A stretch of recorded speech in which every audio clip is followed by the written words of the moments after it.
ES Audio. From the Evening Standard in London, I'm Ros Russell and this is The Leader. Greatness feeds greatness. It begins with one, but before long, it catches on. The 2023 FIFA Women's World Cup is finally underway. Australia and New Zealand play host this time around, ensuring a huge global platform to an ever-growing fan base for women's football. It's an opportunity to see elite sport at its finest, but also, more importantly, show budding female footballers everywhere what they too can achieve, inspiring a future generation of athletes. But even away from one of sport's most prestigious tournaments, football is helping to change the lives of young girls.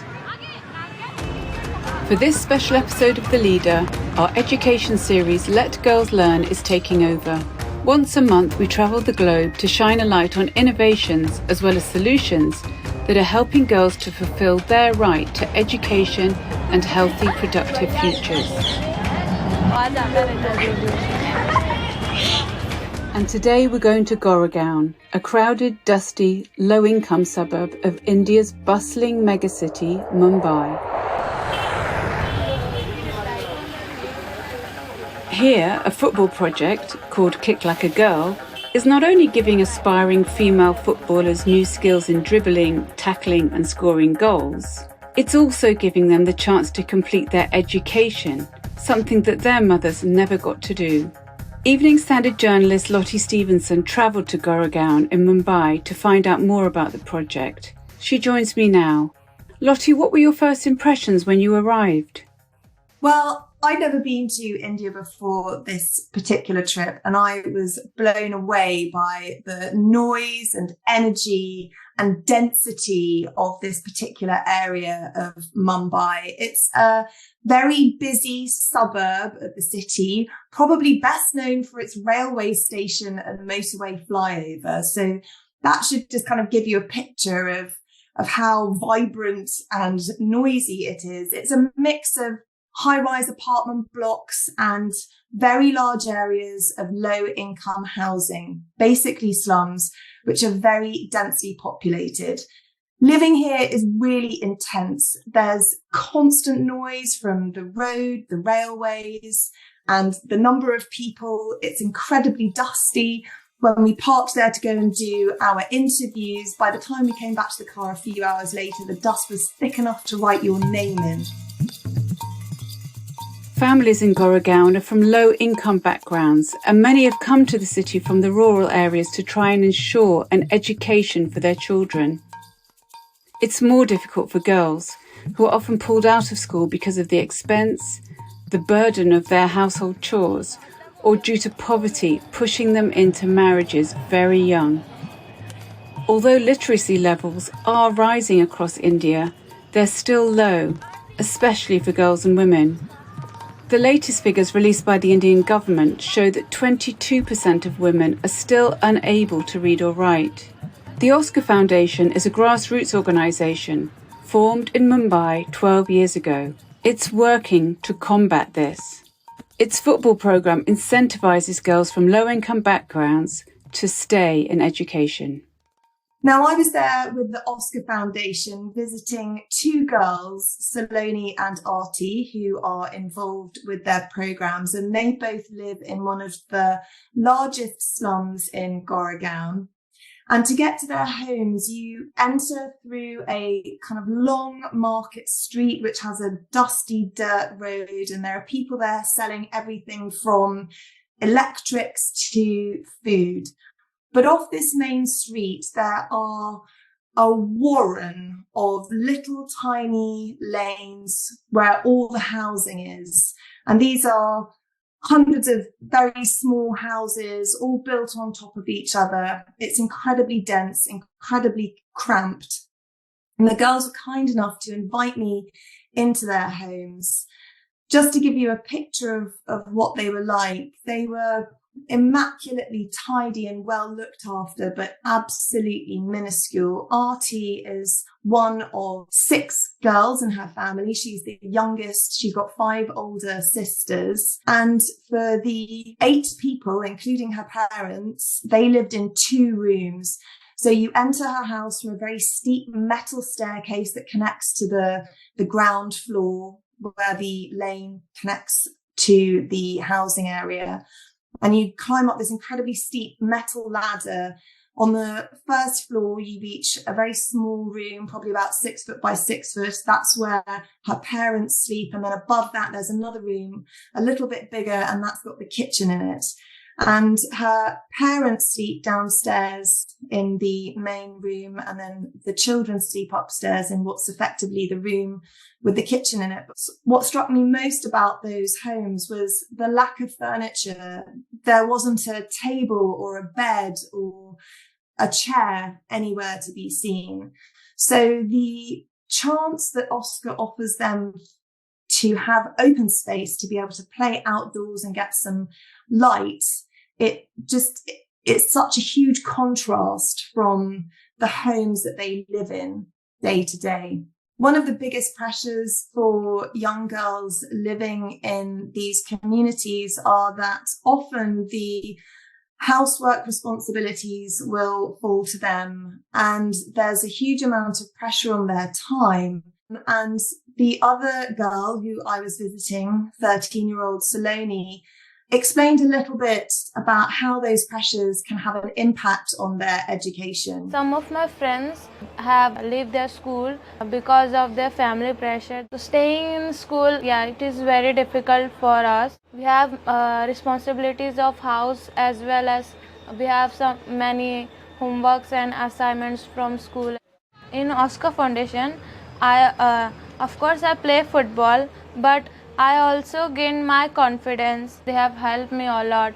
Like, they have provided us many things like stationary things. They also have give us some education about life skill like leadership, teamwork and communication. Lottie, how was the programme started? So the Oscar Foundation was set up as a way to connect with children who either weren't at school or might be at risk of dropping out of school back in 2011. So it's been running for around about 12 years now. And it's a really great way for organizations to support children in these groups, because often they're quite difficult to access. But kids in these very low income areas often don't have access to outside spaces. They don't have gardens. They don't have any land with their homes. They're very cramped living conditions. So offering children the opportunity to play outdoors, have access to open spaces and do activities is enormously attractive to them, with the added benefit that they're getting lots of exercise and playing sport at the same time. So Oscar's worked with about 5,000 girls since the programme started, and it supports children, boys and girls, who might be struggling to stay in education through really basic ways. So, for instance, they might find out through the course of the football groups that actually a family is struggling to pay for books or pens and pencils, and it will either help subsidize those items for the family or provide them. So it will, give children pencil cases or literature that they might need to be able to stay at school and complete their classes. Artie is the only one in her family who's been able to continue her education, and she's determined to live up to the expectations that are now on her shoulders. I have 5 sisters. There was financial problem to giving proper education to my siblings, but now my parents sacrificing their needs and fulfill my needs, so expecting something big from me. I have a dream, big dream, and I want to become in my life army officer. This is my first priority, and second is football. From the 9th standard, I am joining and playing football that much. Then football felt like me oxygen. I cannot live without it. Let's take a quick ad break. In part 2, we'll hear from mothers involved in the project and how much it means for their daughters to have the opportunities that they themselves didn't.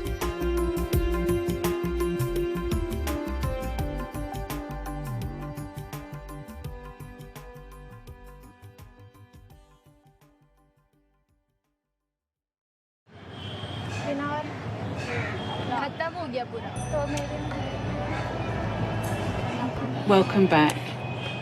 In India, early marriage and chores at home are the key reasons why girls drop out of school. According to India's National Family Health Survey and UNICEF estimates, 43% of girls drop out before completing secondary education. Still with me is Evening Standard journalist Lottie Stevenson. She travelled to Goregaon to see the difference Kick Like a Girl is making in children's lives. So Lottie, how much is the programme a break from the past? It's a big break. They are experiencing something that their parents just didn't, which is education and an opportunity to play sport.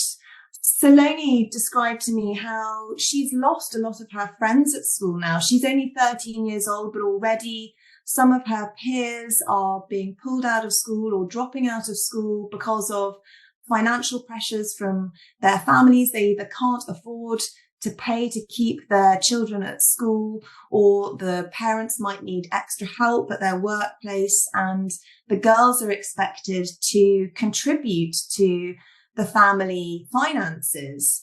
Saloni even described to me how one of her cousins back in the countryside had been pulled out of school to help her parents on their farm, and how disappointed she was that she was unable to attend school. And Saloni would go and take books to her during the holidays and try and help her to continue to learn. So there is still very much a gender difference in the expectations around education within some communities. Saloni's own parents were told not to bother educating their daughters, that it was a total waste of time. But luckily for her, her parents disagreed, and they ended up moving from a village outside Mumbai into the city, specifically to give their daughters better options for education, even though they never had those themselves when they were growing up.